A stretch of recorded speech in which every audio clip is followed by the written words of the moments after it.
आप देख रहे हैं महाबहस। आरक्षण पर भ्रमजाल, किस किस की चाल। अनुसूचित जाति और जनजाति आरक्षण में क्रीमी लेयर पर सुप्रीम कोर्ट के फैसले के खिलाफ भारत बंद का देश भर में आज मिला जुला असर देखने को मिला। SC/ST में क्रीमी लेयर का सुप्रीम कोर्ट का फैसला जो है उस पर संग्राम छिड़ा हुआ है।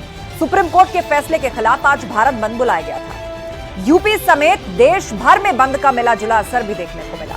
वहीं विपक्षी पार्टियों ने बंद को समर्थन दिया है, जिसमें Samajwadi party, Bahujan Samaj party, Azad Samaj party ने इस बंद को समर्थन दिया। कांग्रेस की भी सरकार से रुख स्पष्ट करने की मांग है।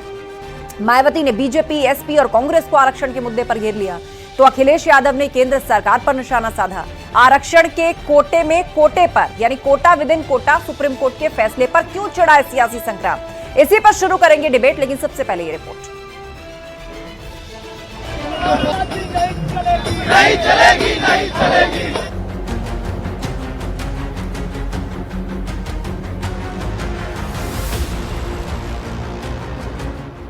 सियासी भ्रमजाल, आरक्षण पर किसकी चाल। देखिए, सुप्रीम कोर्ट की टिप्पणी थी, उसके बाद कानून मंत्री ने संसद में उस पर स्पष्टीकरण भी दे दिया है। कैबिनेट ने भी अपनी राय साफ कर दी है, तो अब कोई ज्यादा विषय बचा नहीं। महादलित मांगे कोटे में कोटा, नेता करें विरोध। आज ये बंद का आह्वान क्या है? जिन लोगों ने, जिन लुटेरों ने ये बंद का आह्वान किया, हम इसका विरोध करते हैं, हम इसकी घोर निंदा करते हैं, बिल्कुल बहिष्कार करके हैं, और पूरे देश का वाल्मीकि समाज इसका बहिष्कार करता है। संविधान आरक्षण बहाना, कांग्रेस का केंद्र पर निशाना। जो लोग बंद कर रहे हैं वो इसलिए कर रहे हैं क्योंकि केंद्र सरकार ने अभी तक अपना रुख साफ नहीं किया कि वो क्या करना चाहते हैं। कई सालों से लोग समझते हैं कि केंद्र की सरकार और खासकर भाजपा एक दलित और आदिवासी विरोधी पार्टी है। कोर्ट का फैसला एसपी बीएसपी का सरकार पर ठीकरा। भारतीय जनता पार्टी वो आरक्षण के खिलाफ है। पहले पिछड़ों के आरक्षण पे सवाल था, माननीय उच्च न्यायालय ने 69,000 शिक्षक भर्ती कहा कि आरक्षण नहीं दिया गया, आरक्षण की व्यवस्था थी वो लागू नहीं हुई, और अब दलितों के आरक्षण पे सवाल है। कोटे में कोटे का सवाल, क्रीमी लेयर पर क्यों बवाल। बोलेंगे क्या, करेंगे क्या और दिखेगा क्या, इसमें जब तक हम फर्क महसूस नहीं करेंगे और जब तक इसका एकजुट होकर के मुकाबला नहीं करेंगे, ये लोग प्रदेश की जनता को ऐसे ही बेवकूफ बनाते रहेंगे, ऐसे ही छलते रहेंगे। नहीं चलेगी, नहीं चलेगी।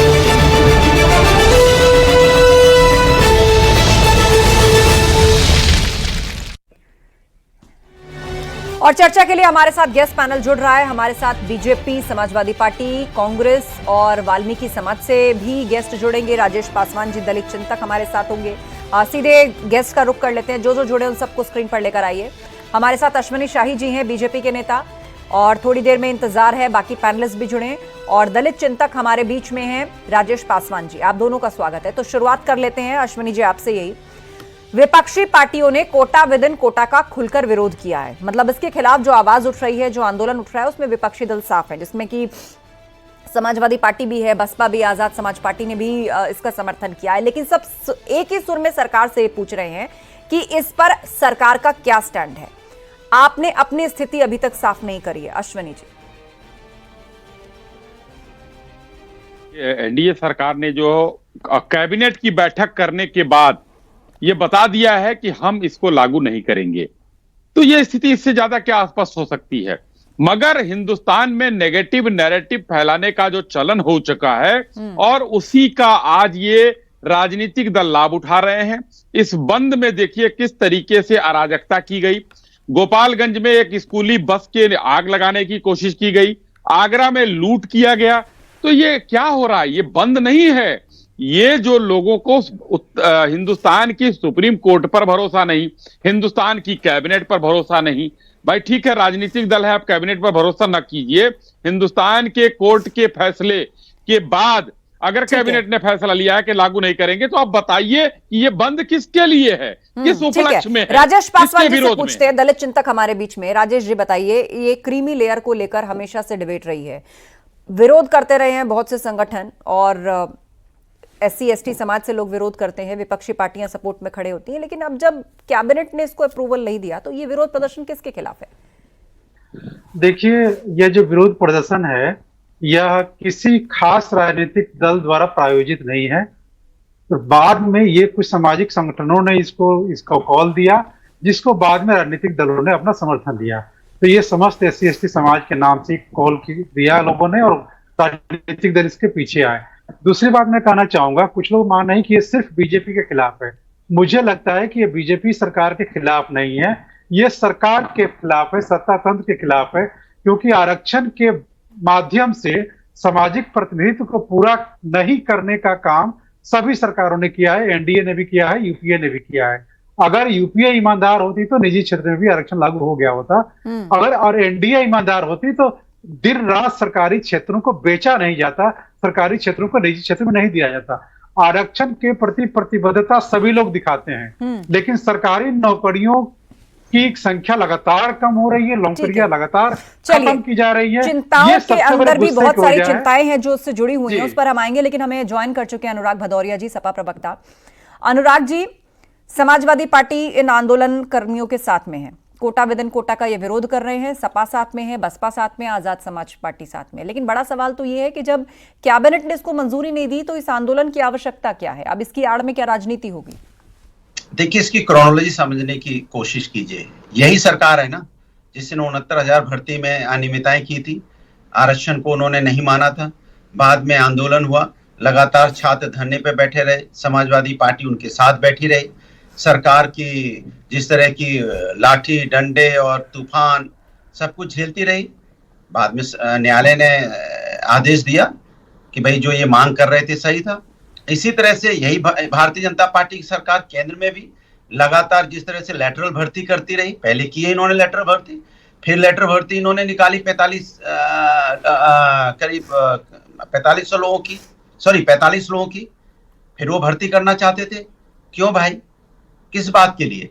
क्या आप आरक्षण पे नहीं मानते? क्या ST SC OBC को नहीं मानते? क्या आप उनका सम्मान नहीं करते? भाई आपको संविधान को तो मानना पड़ेगा कि संविधान को भूल जाएगा। इंटरवेंशन के बाद वापस ले लिया गया ना ऐड, अरे तो आयोग ने ऐड निकाला, लेकिन प्रधानमंत्री जो खुद OBC चेहरा है उनके इंटरवेंशन के बाद वापस ले लिया गया। लेकिन वापस कब लिया गया? जब हमने आवाज उठाई। इसके मतलब अगर विपक्ष की जिम्मेदारी हम ना निभाएं तो ये तो चाहे जो कुछ कर ले, तो इन्हें तो धन्यवाद देना चाहिए कि विपक्ष अपनी जिम्मेदारी निभा रहा है। जो सत्ता पक्ष के लोग हैं उनको आईना दिखा रहा है कि आप आरक्षण विरोधी हैं, और आप आरक्षण विरोधी भी हैं और संविधान विरोधी भी हैं। ठीक है। और आप ST SC OBC विरोधी भी हैं, क्योंकि आप समाज में सामाजिक न्याय की बात ही नहीं करना देखिए आस्था जी, कितनी दोहरी मानसिकता है। समाजवादी पार्टी के प्रवक्ता ने जो बात कहा, दोहरी मानसिकता के द्योतक हैं ये। इन्होंने 69,000 शिक्षक भर्ती में हाई कोर्ट का आदेश तो मान लिया, लेकिन सुप्रीम कोर्ट के आदेश के खिलाफ जब भारतीय जनता पार्टी की एनडीए लेड सरकार ने कैबिनेट में फैसला कर दिया कि हम नहीं मानेंगे, तो ये सुप्रीम कोर्ट का फैसला नहीं मानेंगे। नहीं, वो ये कह रहे हैं अश्विनी जी कि अगर विपक्षी पार्टी ने विरोध न किया होता तो प्रेशर में आकर विज्ञापन वापस नहीं लिया गया होता। वो ये कह रहे हैं। ये तो माननीय प्रधानमंत्री जी के निर्देश पर हुआ है। ये ऐसा देखिए, इन लोगों को जानकारी नहीं है, इन लोगों को कोई जानकारी नहीं है, ये बगैर जानकारी के ये विरोध करते हैं। इनका विरोध, ये कोई IAS नहीं बनाया जा रहा है, ये 3 साल और 5 साल की नियुक्ति होती है, और ये कह रहे हैं आईना दिखाने की। अनुराग जी जवाब पूरा सुनिए, पूरा जवाब सुनिए अनुराग जी। दिखाना पड़ता है। ठीक है, आपने दिखाया है ना, आप जवाब ले लीजिए उनसे।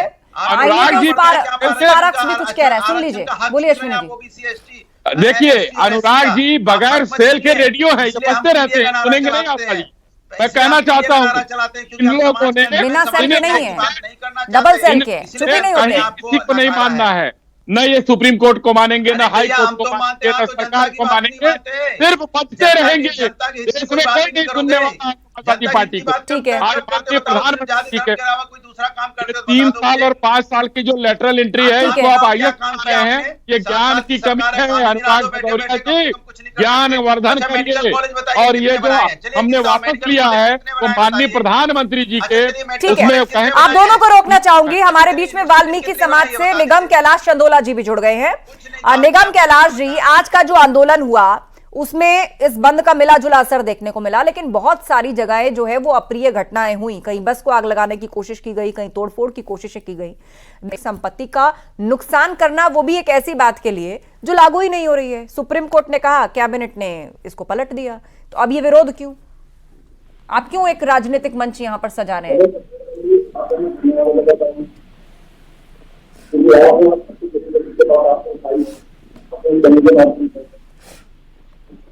आपकी आवाज साफ नहीं आ रही निगम जी।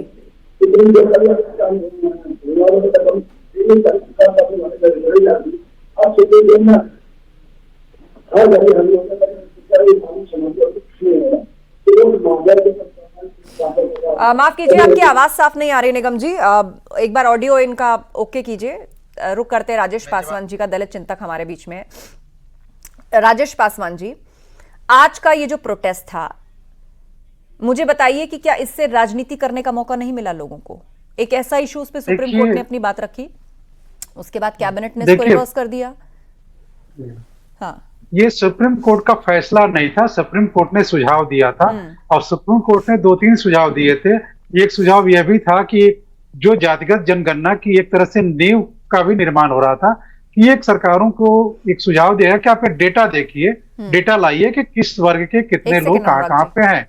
लेकिन यह डेटा जो एससी और एसटी के ऊपर लाने की बात थी, सुप्रीम कोर्ट के प्रति पूरा सम्मान दिखाते हुए सभी लोगों ने कहा कि यह डेटा सभी वर्गों का होना चाहिए, कि समाज के किस वर्ग के लोगों का कितना प्रतिनिधित्व है। एक मजाकिया सा तर्क दिया जाता है कि दलित का बेटा आईएएस हो जाएगा तो क्या उस बेटे को भी आईएएस मिलना चाहिए। मैं ये दावे के साथ कहता हूं कि 30 करोड़ की दलित आबादी में 30 ऐसे आईएएस नहीं होंगे जिनके पिता भी आईएएस हों और जिनके दादाजी भी आईएएस हों, लेकिन न्यायपालिका में ऐसे सैकड़ों लोग मिल जाएंगे जिनके पिताजी भी जज थे, जिनके दादाजी भी जज थे। तो अगर जो चीज क्रीमी की बात यहाँ से आगे आप एक नई बहस छेड़ रहे हैं राजेश जी, नई बहस छेड़ रहे हैं। मैं ठीक है, मैं आपकी बात समझ गई। अगर क्रीमी लेयर होना तो सबका, उसका सबका निर्धारण होना चाहिए, वो किसी खास जाति के ऊपर नहीं है, चलिए ठीक है, पूरे समुदाय का निर्धारण होना चाहिए। देखिए विपक्ष अपना विपक्ष का धर्म निभा रहा है, सत्ता पक्ष का धर्म नहीं निभा रहा है। भारतीय जनता पार्टी जनता के हित का कोई काम नहीं कर रही है। हम सरकार के खिलाफ आवाज उठाते हैं तो आप कहते हो राजनीति कर रहे हैं। तो हम जो विपक्ष क्या, सत्ता पक्ष क्या करता है? सत्ता पक्ष तो जनता के साथ राजनीति तो कर रहा है, चाहे महंगाई की बात कर लो, चाहे बेरोजगारी की बात कर लो, चाहे शिक्षा मित्रों की बात कर लो, चाहे आप नीट के जिस तरह से पर्चा लीक हुआ उसकी बात कर लीजिए, चाहे महिलाओं पे अत्याचार की बात कर लीजिए।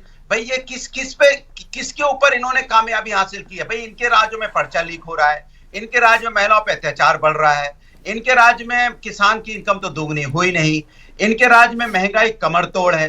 तो जिस तरह से एक बारिश की बूंद पड़ती है, देखो पानी टपकने लगता है, एयरपोर्ट पे भी टपक जाता है और प्रभु राम के मंदिर में भी पानी भर गया था। आप बताइए, रोड धंस जाती है, तो कौन सा काम ये करते हैं भाई? आप कहो कि हम रोड पे मुद्दा उठाते तो राजनीति कर रहे हैं। अगर देखिए का पर्चा लीक होगा, विपक्ष ये दलित चिंतक जो है, जिन्होंने अभी भाई ने कहा हमारे कि ये किसी का विरोध नहीं है। ठीक है अनुराग जी, आरक्षण को खत्म कर देना चाहते हैं। आरक्षण नहीं, आरक्षण को खत्म करने की मंशा तो कहीं से कहीं नहीं है। आप देखिए लेटरल एंट्री पर को प्रधानमंत्री ने रुकवाया ना फिलहाल, और आरक्षण के कारण रुकवाया। के मुद्दों को ये कहीं से कहीं सीन में नहीं है कि भाई आरक्षण के कोई खिलाफ कुछ हो रहा है या उसके खिलाफ कोई प्लान बन रहा है। ये इस तरह की बातें मत करिए, बोलिए। ये विरोध के लिए विरोध है। देखिए ये विरोध के लिए विरोध है। मैं कहता हूँ अपने दलित चिंतक से कहना चाहता हूँ, अरे भाई रुक जाइए, सोनी नाम नहीं है आपका, अनुराग भदौरिया, क्यों हम पिटवाते रहते हैं जी। अभी देखिए हमारे दलित चिंतक ने कहा, बहुत अच्छी बात कहा, लेकिन मैं भाई से कहना चाहता हूँ कि गवई साहब जो जज थे उन्होंने ये सुझाव किया जो आप कह रहे हैं, लेकिन ब्राह्मण ने उसका विरोध किया। तो आप देखिए कि कौन सा वर्ग आपके साथ खड़ा है, कौन सा नहीं खड़ा है। आपके वहां पर जो सुप्रीम कोर्ट का है वो भी सुझाव आया, ये राजनीतिक पक्ष तो आप लोगों के कंधे पर बंदूक रखकर चला रहे हैं। अनुराग भदौरिया बिना सेक्रेटरी की तरह मत हैं, ऐसे ही देश में घुसते हैं, अराजकता फैलाते हैं ये लोग। ये समाजवादी पार्टी वाले अराजक हैं। आप तो कम से कम विधान के लिए बहुत महत्वपूर्ण मुद्दा है जिसपे चर्चा हो रही है। आप लोग अपने अपने रेस्पेक्टिव टाइम पर बोलिए। अनुराग जी आपने एक साथ 10 विषय मिला करके बात रखी, अब उसका जवाब सुनिए। 10 सेकंड खत्म करिए अश्विनी जी। उसके बाद हमारे बीच में वाल्मीकि समाज से भी एक सदस्य जुड़ रहे हैं, उनसे भी हम बात करेंगे। आस्था जी, अनुराग भदौरिया के पास कोई ज्ञान नहीं है, ये बैठ के वही महंगाई बेरोजगारी ये वो करते रहते हैं। ये भी इंपॉर्टेंट मुद्दे हैं। एक सेकंड अश्विनी जी, महंगाई बेरोजगारी इसको ऐसे मत करिए, हवा में मत उड़ाइए इसको, ये भी मुद्दे हैं। लेकिन फिलहाल आरक्षण पे बात हो रही है, आप बात रखिए। आज का मुद्दा है आरक्षण। आज का मुद्दा अपने आरक्षण लेकिन इसका मतलब ये नहीं है कि बेरोजगारी और महंगाई का जिक्र ही नहीं होगा। आप अपना जवाब दीजिए। आरक्षण की बात किया इन्होंने, एक आरक्षण की बात किया। अनुराग जी शांत हो जाइए, जवाब सुनिए उनका, जवाब सुनिए उनका। नहीं क्या होता है, आपसे कहा जा रहा है अपने वक्त पर बोलिए, जवाब सुनिए उनका। बोलिए अश्विनी। देखिए, मैं ये स्पष्ट रूप से मैंने कहा अभी कि अपने दलित चिंतक से कि सुप्रीम कोर्ट का सम्मान करिए। सरकार कैबिनेट ने ये फैसला दिया है, आरक्षण कहीं नहीं छीना जा रहा है, और यही समाजवादी पार्टी है। आस्था जी, मैं कहना चाहूंगा 1633 ओबीसी में वर्ग है, जिसमें 97 ओबीसी के लोग जो है सिर्फ पाते हैं उसका लाभ, और कोई लाभ नहीं पाता है। अनुराग भदौरिया वहाँ के बार्किंग वाले हैं तो ये भुगतते रहेंगे, लेकिन इससे जो है हिंदुस्तान में 1633 ओबीसी जातियों में सिर्फ 97 क्यों पाते हैं? सुप्रीम कोर्ट के फैसले का सम्मान हो। डिबेट को विषय से दूसरी तरफ मत लेकर जाइए। हमारे बीच में वाल्मीकि समाज से निगम कैलाश जी हैं। निगम कैलाश जी, आपकी ऑडियो पहले साफ नहीं थी, प्रश्न मेरा वही है आपसे कि जब इसको कैबिनेट ने वापस कर दिया तो फिर अब इस आंदोलन की क्या आवश्यकता है? कौन आरक्षण छीन रहा है बताइए? ऐसा तो कहीं से कुछ नहीं हो रहा, उल्टा लेटरल एंट्री पर भी पीएम को खुद सामने आकर उसको रोकना पड़ा।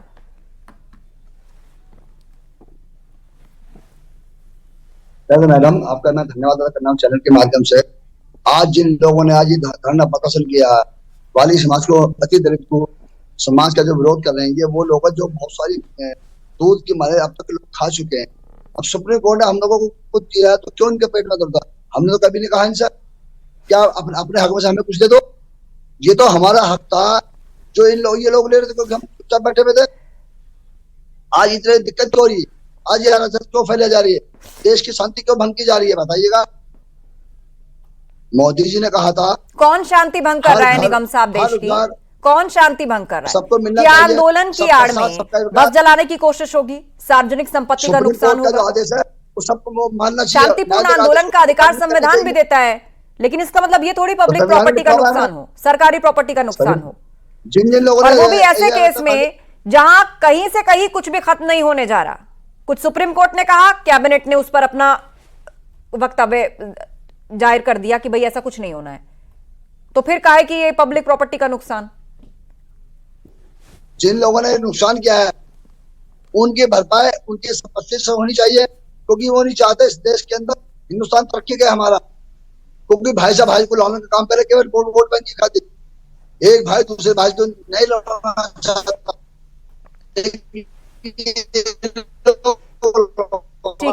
केवल अपने वोट बैंक की खातिर। ठीक है, अश्विनी शाही जी, सुप्रीम कोर्ट का जो आदेश आएगा। आस्था जी, आज गोपालगंज में 30 बच्चों से बरी हुई एक स्कूल बस को जलाने की कोशिश की गई। सवाल मैंने उनसे पूछा, उस तस्वीर के बारे में बताया। आंदोलन आगरा में दुकान लूटने की कोशिश की गई। आगरा में दुकान में घुसकर लूट की गई। रांची में आगजनी की गई। क्या आखिर विरोध किसका है? इसका जवाब कोई क्यों नहीं दे रहा? विरोध किस चीज का है? किस बात का विरोध है? ठीक है निगम जी, ठीक है निगम जी। मैं ये क्वेश्चन राजेश पासवान जी के पास ले जा रही हूँ। राजेश पासवान जी, घूम फिर के चर्चा उसी जगह आ गई जहां से मैंने शुरू की थी। विरोध किस चीज का है ये बताइए मुझे? ऐसा कुछ होने जा रहा है क्या देश में?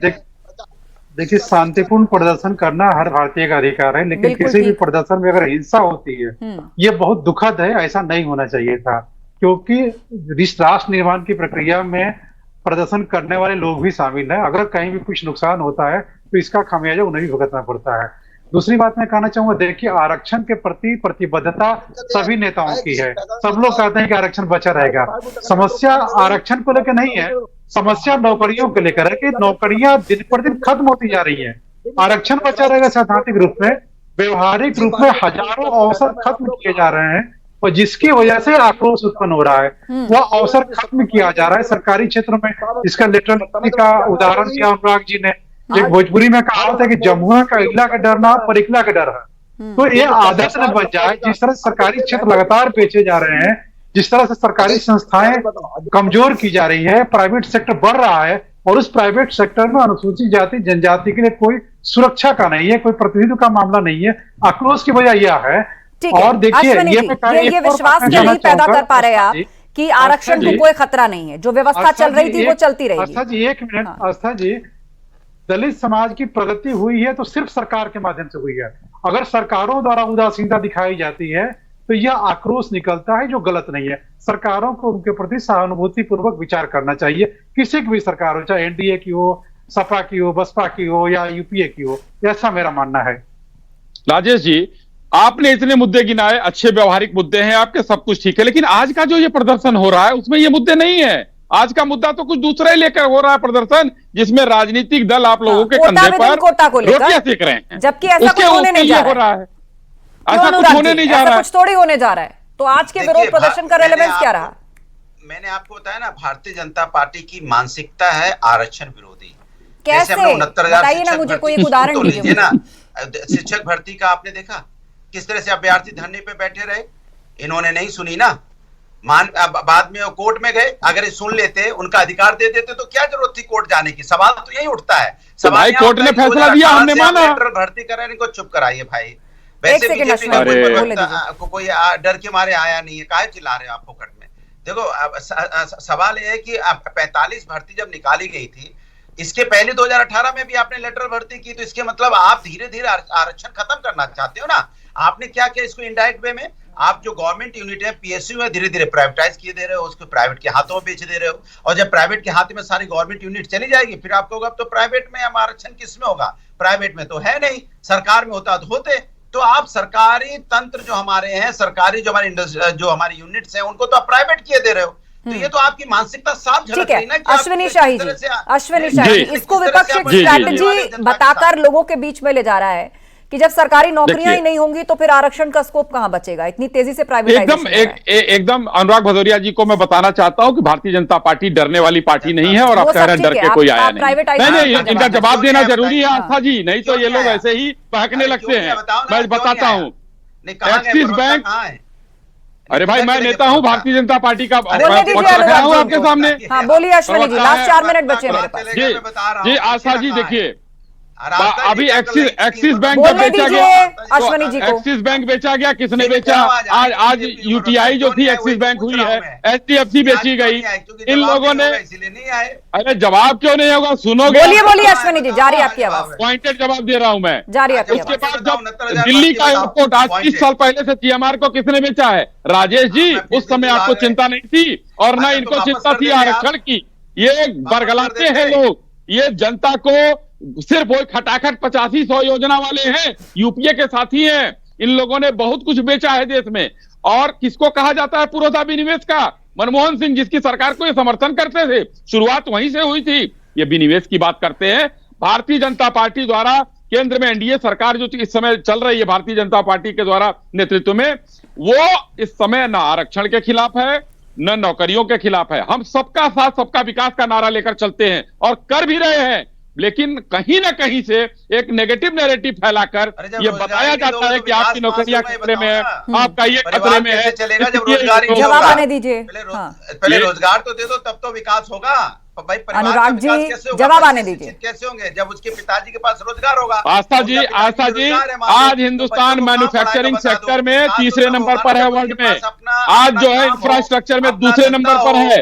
भूत प्रेत और समाजवादी पार्टी की आत्मा आकर नहीं काम कर रही है, रोजगार क्रिएट हो रहा है। अनुराग जी शांत हो जाइए वरना मैं आपको ऑडियो डाउन करा दूंगी। मील का पत्थर बना हुआ है। आज उत्तर प्रदेश की बात ले लीजिए, 1 डिस्ट्रिक्ट 1 पेंशन, 1 डिस्ट्रिक्ट 1 प्रोडक्ट। इस समय जो है खत्म करिए। ये माफिया थे, ये लोग माफिया पैदा करते थे, आज हम रोजगार दे रहे हैं। उत्तर प्रदेश में 30-35 लाख करोड़ का इन्वेस्टमेंट आ रहा है।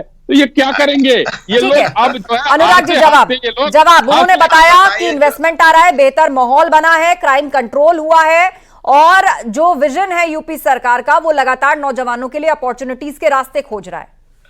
देखिए, कागज में इन्वेस्टमेंट आया तो हम क्या कर लें बताइए आस्था जी। अगर कहीं फैक्ट्री इंडस्ट्री लग गई होगी, गिना दीजिए तो अच्छा लगेगा सुनने में, और बता दें उस फैक्ट्री में कौन कौन लोग कहाँ किस किस डिस्ट्रिक्ट के लोग लग गए तो अच्छा लगेगा सुनाने बताने में। ये यही बता दें टावा वाली भर्ती नहीं होती है इसमें, पर्ची पर भर्ती होती थी सिपाहियों की। बनाइए, बताइए 5 मेडिकल कॉलेज बता दीजिए, 5 यूनिवर्सिटी। अरे हर प्रदेश के हर जिले में मेडिकल कॉलेज है, कहाँ आप हैं? आंख बंद कर देंगे, सावन के अंधे को हरा ही नजर आता है, बेईमान भ्रष्टाचारियों को यही सब नजर आएगा और अनुराग भदौरिया को तो हरा नजर आता ही है, इनको तो वही नजर आएगा। अरे भाई आप जाइए देखिए ना, अरे नाम बताइए, जाइए देखिए, नाम बताइए कौन सी मेडिकल कॉलेज। अरे जाइए देखिए, नाम क्या बताना है? हर जिले में मेडिकल कॉलेज है। अरे जाइए ना, नाम क्या, नाम नहीं बताना है, जाकर देखिए, हमको नहीं बताना है, यहाँ पर साक्ष्य नहीं देना है। अनुराग भदौरिया नहीं, ये मत कहिए कि हमको नहीं बताना है, आपको इसलिए बुलाया गया ताकि आप बताएं, आप बताएं, ये सब मत बोलिए कि हमको नहीं बताना है, बताएंगे। हम तो कह रहे हैं हमने बनाया है, हमने बनाया है। आप दोनों का आपसी वाद विवाद नहीं चल रहा है, या जनता के इश्यूज पर बात हो रही है। यहाँ पर क्वेश्चन आ रहा है, बताइए क्या बनाया है आपने और क्या बनने जा रहा है। जवाब आपको दे रहे हैं, आप पूछिए, हम आपको जवाब देंगे। इनको जवाब देने के लिए ये जाकर खोजें, ये जाए हर जिले में मेडिकल कॉलेज है कि नहीं है, खुला है, गोरखपुर में खुला, रायबरेली में खुला, किस जिले में नहीं खुला। कुल मिलाकर बड़ा सवाल ये है कि क्या आरक्षण पर कोई भ्रमजाल फैलाया जा रहा है देश के अंदर। आप सभी का शुक्रिया इस चर्चा में शामिल होने के लिए। तो कोटा विद इन कोटा के विरोध में जो प्रोटेस्ट आज देश में हुआ उसका मिला जुला असर देखने को मिला। विपक्षी पार्टियों ने इसको समर्थन दिया, SP, BSP, Azad Samaj party ने इसको समर्थन दिया है, तो कांग्रेस ने सरकार से मांग की है कि वो अपना रुख स्पष्ट करे। मायावती ने बीजेपी और एसपी को आरक्षण के मुद्दे पर घेरा है कि इनकी मंशा कभी सही नहीं रही। तो दूसरी तरफ अखिलेश यादव ने भी केंद्र सरकार पर निशाना साधा है। कुल मिलाकर ऐसा लग रहा है कि आरक्षण, जातिगत जनगणना और SC, ST, OBC पॉलिटिक्स जो है वो फिलहाल देश में रुकने वाली नहीं है। एक नए मुद्दे के बहाने से इस पर चर्चा होती रहेगी। महाबहस में इतना ही, खबरें जा रही हैं, आप बने रहिए हमारे साथ।